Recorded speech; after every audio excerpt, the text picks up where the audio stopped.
Hello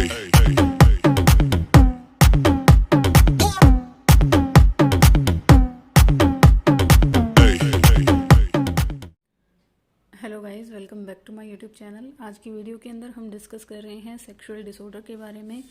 इसकी 3 classification होती हैं आपकी: alteration in sexual behaviour, sexual expression disorder और सेक्सुअल डिसफंक्शन। ये जो दोनों टाइप्स हैं ये हमने डिस्कस कर ली हैं प्रीवियस वीडियोस के अंदर। आज का हमारा जो टॉपिक रहेगा वो रहेगा सेक्सुअल डिसफंक्शन के ऊपर और इसकी क्लासिफिकेशन के ऊपर। तो सेक्सुअल डिसफंक्शन क्या होता है, देखिए, it occur when disturbance in any phase of sexual response cycle.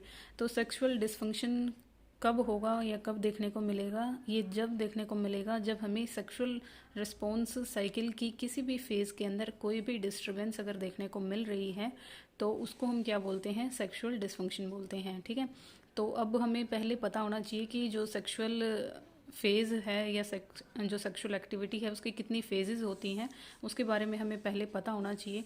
तो सेक्सुअल अट्रैक्शन की आपकी कॉमनली 4 फेज़ होती हैं। सबसे फर्स्ट होती है डिज़ायर। ठीक है, सबसे पहली फेज़ होती है डिज़ायर। डिज़ायर का मतलब इच्छा होना। ठीक है, सबसे पहले तो किसी सेक्सुअल मतलब एक्टिविटी में एंगेज होने के लिए आपके अंदर डिज़ायर होनी चाहिए। ठीक है, सेकंड चीज़ है एक्साइटमेंट। अब डिज़ायर के बाद क्या होता है? एक्साइटमेंट की फेज़ आती है जिसके अंदर आपके सारे के सारे बॉडी ऑर्गन्स ज़्यादा काम करने लग जाते हैं, हार्ट रेट इंक्रीज़ हो जाती है, कह सकते हैं आप सिंपैथेटिक नर्वस सिस्टम एक तरह से ऑन हो जाता है। ठीक है, फुल ऑफ ब्लड सप्लाई आपके रिप्रोडक्टिव ऑर्गन तक पहुंच जाती है, तो फुली बॉडी एक तरीके से एक्साइटेड हो जाती है। नेक्स्ट जो फेज़ है उसको हम बोलते हैं ऑर्गेज़म। ऑर्गेज़म जो फेज़ है इसको बोला जाता है पीक लेवल ऑफ सेक्स। ठीक है, फोर्थ जो फेज़ है वो होती है आपकी रीसोल्यूशन। अब अगेन सोल्यूशन, यानी अब जो फेज़ आती है वो है फीलिंग ऑफ जनरल रिलैक्सेशन। अब पीक लेवल ऑर्गेज़म हो चुका है, उसके बाद की जो फेज़ आती है वो होती है रिलैक्सेशन की फ़ेज़। इसको आप बोल सकते हो वेलबींग आफ्टर द इजैकुलेशन।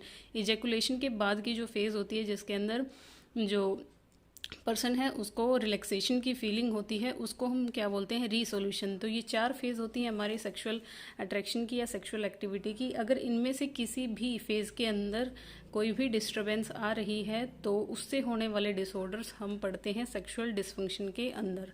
तो देखिए, सबसे पहले हम पढ़ते हैं सेक्सुअल डिसफंक्शन की क्लासिफिकेशन के बारे में।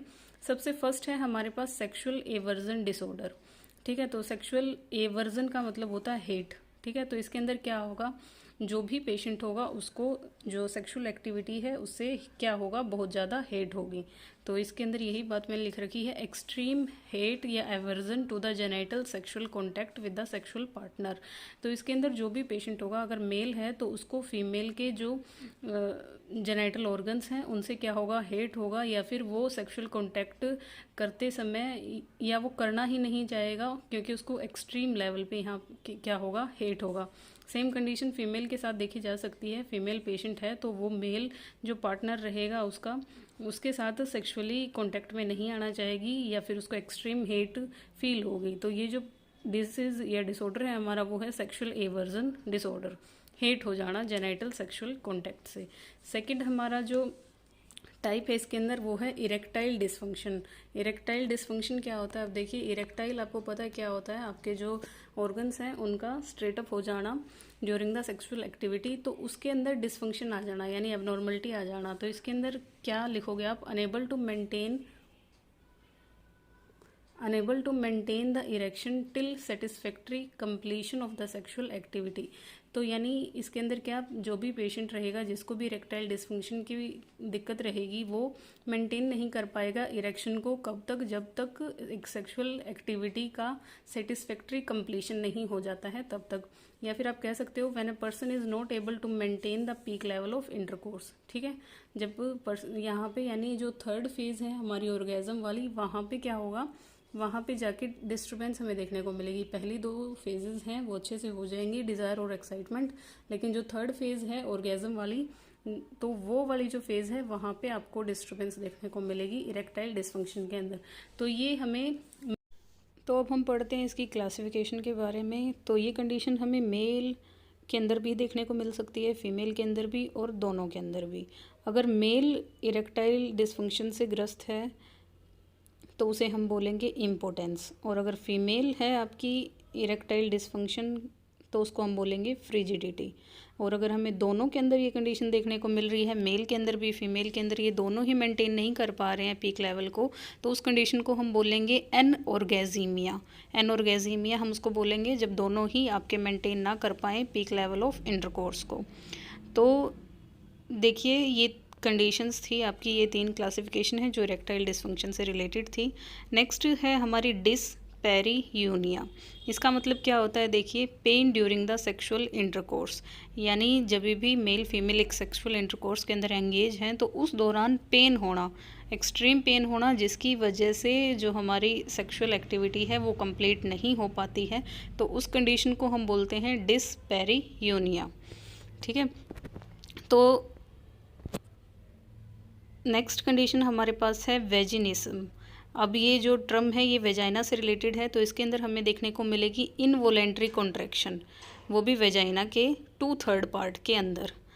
ठीक है, वेजिनिज्म वेजाइना से ही रिलेटेड टर्म आई है, तो हमें इनवोलेंट्री कॉन्ट्रैक्शन देखने को मिल रही है 2/3 पार्ट के अंदर, जिसकी वजह से क्या होगा, जो इंटरकोर्स है वो पॉसिबल नहीं हो पाएगा, या फिर पेनाइल इंसर्शन डिफ़िकल्ट होगा।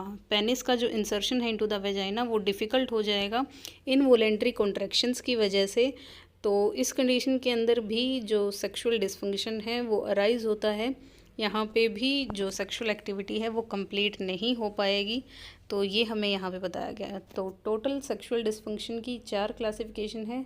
सेक्सुअल एवर्जन डिसऑर्डर जिसके अंदर हेट होता है, सेकंड है इरेक्टाइल डिसफंक्शन जिसके अंदर जो पार्टनर्स हैं वो मेंटेन नहीं कर पाते हैं पीक लेवल ऑफ इंटरकोर्स को, थर्ड है डिसपेरियूनिया जिसके अंदर पेन होगा, और फोर्थ है वेजिनिज्म, इसके अंदर क्या होगा, वेजाइना के अंदर इनवोलेंट्री कॉन्ट्रैक्शंस देखने को मिलेंगी जिसकी वजह से सेक्सुअल एक्टिविटी कंप्लीट नहीं हो पाती है, पेनिस का इंसर्शन नहीं हो पाता है। So thank you guys, I hope ये वीडियो आपके लिए यूज़फुल रहे। मिलते हैं नेक्स्ट वीडियो के अंदर नेक्स्ट टॉपिक के साथ।